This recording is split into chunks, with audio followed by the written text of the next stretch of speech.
there was some cheaper ones, but if you worked out what they were doing, the sheep were not performing as well on the cheaper blocks as what they were on the Crystalyx.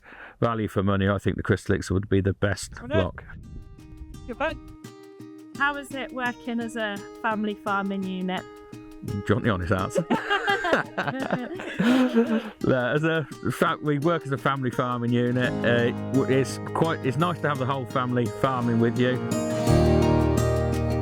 I'm Alan Collett, sheep farmer. We farm about 2,700 sheep. There's me and my wife full-time at home, and the two daughters are part-time. One's at college studying agriculture, and the other works part-time on a dairy farm, part-time with us.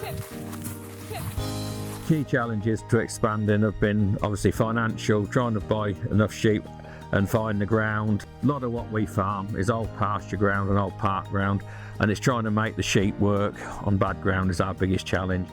We started to use Crystalyx. John Seabrook, which is our Stow Ag rep, he got us onto it. We did try another product, what we didn't think was good enough, and Crystalyx has maintains the condition and it keeps the sheep happy up until housing, and it seems to stop the twin lamb, and it does keep us going, keep the sheep in reasonable order throughout the autumn and early part of the winter.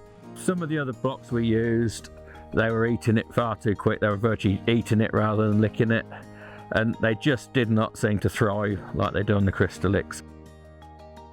Alan Collett has been my customer for over 30 years because of where Alan farms and what Alan farms.